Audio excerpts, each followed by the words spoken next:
신체의 큰 근육근들이 운동에 참여하고 산소 이용률이 안정적으로 증가하면서 지속적으로 유지되는 리드미컬한 걷기, 자전거 타기, 달리기 등의 운동을 의미합니다. 유산소 운동을 통해 심폐 기능을 향상시키고 신체적 작업 능력, 이러한 것들을 증가시킬 수 있습니다. 자, 유산소 운동이 대표적인 유산소 운동이라면은 걷기, 달리기, 댄스, 수중 에어로빅, 자전거 타기, 테니스, 골프, 뭐 여러 가지 많죠. 뭐 합기도도 그렇고요. 발차기, 뭐 태권도도 그렇고요. 어떻게 보면은 유산소 운동이라고 할 수 있겠습니다. 검도도 역시 마찬가지고요. 자, 유산소 운동을 통해 심폐 기능을 향상시키고 신체적 작업 능력을 증가시킬 수 있는데요. 유산소 운동 중에서 관절에 가해지는 물리적 스트레스가 적고 심장의 부담과 상해의 위험성이 적은 걷기는 미국에서 노인들에게 의학적으로 가장 추천되는 운동입니다. 일본의 건강 21에서도 노인 건강을 위해 일상생활에서의 보행수를 늘리는 것을 목표로 하고 있죠. 미국 보건후생성은 하루 30분씩 일주일에 5일을 걷도록 권장하고 있는데요. 일본에서는 2010년 70세 이상 하루 목표 보행수를 남자 6,700보 이상, 여자 5,900보 이상으로 두었습니다. 자, 중강도의 유산소 운동은 자신의 최대 능력의 약 60%에 해당하는 운동으로 모든 유산소 활동에는 다음과 같은 사항이 권장됩니다. 준비운동, 그리고 지구력, 그리고 정리운동. 자, 준비운동은요, 5에서 10분 정도 스트레칭과 약 50% 강도의 활동을 이야기할 수 있겠습니다. 자, 지구력 같은 경우에는요, 최대 심박수의 약 60에서 90% 정도로 적어도 20분에서 30분의 지구력 운동. 뭐 뛰기, 가장 쉽게 얘기하면 달리기가 가장 비용도 안 들이고 할 수 있는 운동이라고 할 수 있겠습니다. 정리운동 5에서 10분의 스트레칭과 약 50% 강도의 활동을 포함합니다. 그리고 노인의 경우 낙상의 위험이 있다면 균형 운동을 같이 실시하는 것이 좋습니다.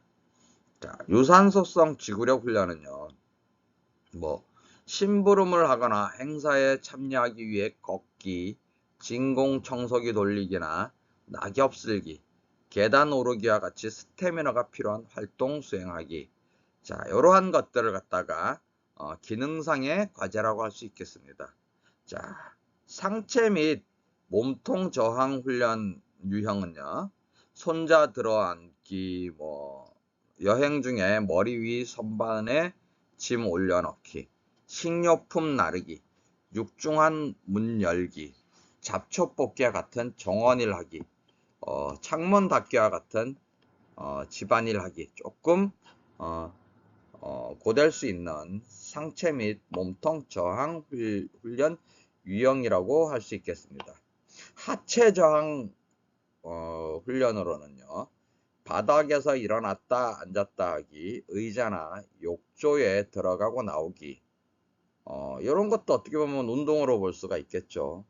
그리고 계단 오르기, 바닥에 있는 꾸러미 들어 올리기, 그리고 인도의 연석 위로 올라가 보기, 조금 위험할 수도 있을 것 같습니다.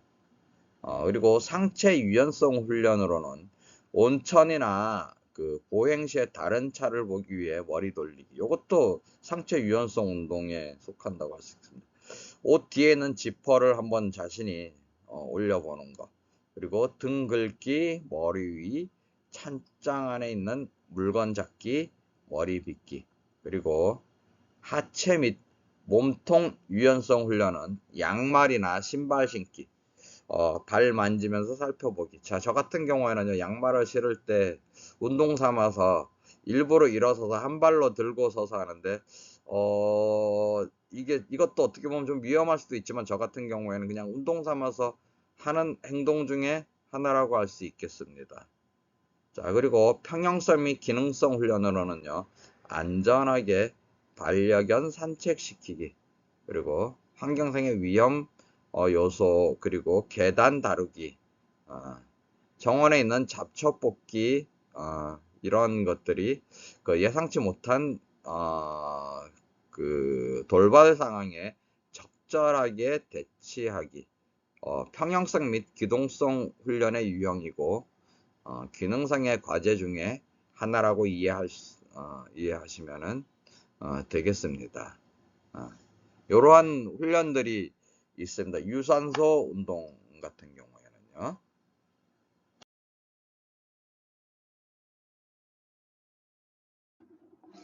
자, 트레이닝의 목적은 체력을 목표 수준까지 증진시키는 것입니다. 이를 위해서는 운동 처방 과정의 다음에 기본적인 훈련 원리들이 반드시 적용되어야 하며, 그 원리를 올바로 이해하고 수행하도록 도와주는 것이 웨이트 트레이닝입니다. 그리고 프로그램 설계를 위한 기본적인 운동 원리라고 할 수 있죠. 자, 과부하의 원리에 대해서 이야기를 하면요. 과부하의 원리는 일상생활 중에 받는 부하 자극보다 강한 물리적 운동 자극을 주어야 운동의 효과를 얻을 수 있다는 것입니다. 결국 무거운 중량을 들어야 운동의 효과를 볼 수 있다는 말인데요. 자극을 주려는 부위에 정확한 부하를 줄 수 있을 때 과부하를 통한 운동의 효과가 비로소 나타나게 되는 것입니다. 자, 그리고 반복적으로 노출시키면 이 조직이나 기관이 여기에 적응하게 되어 기능상의 능력을 향상시키는 것이죠. 웨이트 트레이닝은 자극을 주려는 부위에 정확한 부하를 줄 수 없을 때 가벼운 무게로 일단 올바른 운동 자세부터 연습하도록 하는데요. 이를 통해서 자극을 주려는 부위를 정확히 공략함으로써 가부하의 원리를 이해하고 이후 무거운 중량을 올바로 들도록 하는 초석을 마련해야 하는 것입니다. 자, 그리고 이 외에도 그 점진성의 원리라고 해갖고서요, 트레이닝 강도를 점진적으로 늘려가는 것인데요. 이는 운동의 양과 질을 급격히 증가시킨다면 오히려 역효과를 초래할 수 있다는 생략적 이론에 근거하는 것입니다. 그렇다면 언제부터 운동 부하를 점진적으로 증가시켜 나갈까요? 역효과를 초래하지 않기 위한 운동의 강도는 어떻게 조절해야 할까요? 점차 복잡한 운동 방식을 소화하기 위한 준비 과정은 어떻게 해야 할 것인가를 알아야 하는 것입니다. 프로그램 설계를 할 때 웨이트 트레이닝은 무거운 중량 대신 가벼운 물체를 통해 올바른 자세를 습득하게 함으로써 자세의 일관성을 갖게 하고, 이를 기반으로 정확한 주동근 공략 원리를 이해하는 것입니다. 자, 그리고 노인들에게 특별한 운동 원리는 기능 관련성에 있어서 일상적인 환경에서 수행되는 기능 과제들을 자극해야 한다는 점을 강조합니다. 운동을 위한 운동이 아닌 일상생활에서 노인들이 살아나갈 수 있는 기초 체력에 중점을 줘야 된다라는 뜻이죠. 자, 난이도 같은 경우에는요, 개인의 고유의 능력에 맞게 제공해야 하지만 이것을 넘지 않아야 한다는 점을 의미합니다. 운동의 난이도 수준은 과제 요구사항이나 환경 요구사항 또는 둘 다를 바꿈으로써 조절할 수 있는 겁니다. 그리고 자, 개별성의 원리라고 있는데요. 대상자의 특성에 맞는 트레이닝을 함으로써 보다 큰 효과를 얻을 수 있는 것입니다. 노인 개인마다 체형, 체력, 성별, 나이, 발육 단계, 노화의 정도, 건강 상태, 그리고 운동 종목의 선호도 및 숙련도, 운동 목표, 심리 상태 등이 모두 다르기 때문입니다. 올바른 운동 자세, 그리고 자기 근육의 고유의 움직임을 스스로 이해하고 느끼도록 하여서 개인의 특성을 파악하고 이해하도록 하는 것이죠. 대상자가 스스로 정확히 알고 그것을 받아들일 수 있음에 따라 개별성의 원리에 맞는 처방 및 트레이닝을 가능하게 하는 기초가 되는 것입니다. 그리고 노인체육의 효과는 운동 부하가 주어진 신체의 계통 또는 일부 기관이나 조직에 한정되어 나타납니다. 그러므로 운동을 통해서 원하는 신체 부위를 단련하여야 하는 거죠. 그러나 체력 수준이 낮은 상태에서 처음부터 무거운 중량으로 운동을 할 경우에 운동하고자 하는 부위를 정확히 공략하지 못하게 됨으로써 이러한 특이성의 원리에서 벗어나게 됩니다.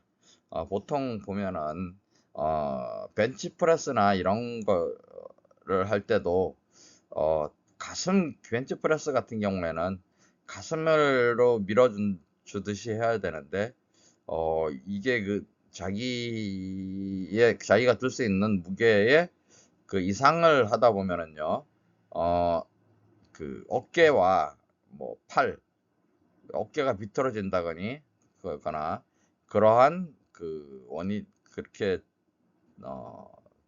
균형을 잡기가 어렵게 되기 때문에 부상을 입을 수가 있게 되는 거죠. 자, 수용. 참가자들은 무리하거나 자기의 한계를 넘어서 특정한 시간에 스스로 운전하는 습관을 들여야 되게. 참가자들은 무리해서는 아니 됩니다. 그리고 자신이 계획한 일정한 시간에 맞춰 운동하는 것이 좋습니다. 아침이면 아침, 정 안 된다 그러면은 자기가 운동할 수 있는 그 저녁 야간이라도 좋습니다. 그리고 이러한 운동을 통해서 하는 것이 비만도 예방할 수 있는데요. 비만이 심각한 사회 문제로 등장하기도 하는 것입니다. 외국 같은 경우에는 이게 굉장히 여러분들 미국이나 외국을 나가 보셨는지 모르겠는데요. 외국 같은 경우 우리나라의 비만보다도 훨씬 심각한 수준에 있다고 할 수 있겠습니다. 그래서 미국 같은 경우에는 국민들의 살 빼기 운동을 적극 독려하고 패스트푸드 등 칼로리가 높은 식품에 TV 광고를 금지하는 등 비만 퇴치에 적극 나서고 있기도 합니다. 자, 비만 같은 경우에도 노인 체육에 있어서 장애 요인으로서 굉장히 큽니다. 자, 운동은 체력, 심장, 폐, 혈관, 뼈, 근육 등 인체 각 조직과 장기에 긍정적 효과를 미치고 있음이 20세기 초부터 세계 각국서 진행된 수많은 동물 임상실험과 노화 종족 관찰 연구 등을 통해 증명하여 왔습니다.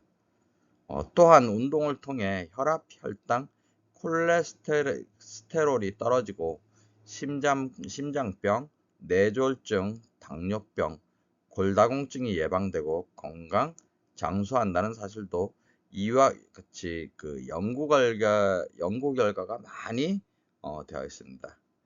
운동이 건강에 가장 중요한 혈액순환을 증가시키고 땀을 통한 노폐물 제거도 우리에게 제공해 주고요. 심폐 기능을 강화시켜 성인병을 예방하도록 도와주기도 합니다. 그러나 갑작스러운 스포츠 활동이나 격렬한 운동은 오히려 건강을 해칠 위험이 있다는 것도 간과해서는 안 될 것입니다. 아무것도 하지 않는 것보다는 좋겠지만 주먹구구식의 운동은 효과나 재미를 얻을 수 없을 뿐만 아니라 탈이 나기 쉽기 때문이죠.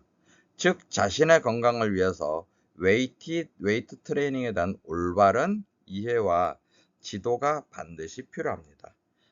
보통 운동을 처음 시작할 때 그 헬스클럽 같은 데도 우리가 알아보는데요. 차이는 있지만 제대로 가르쳐 주는 것이 또 많지 않은 부분도 있습니다.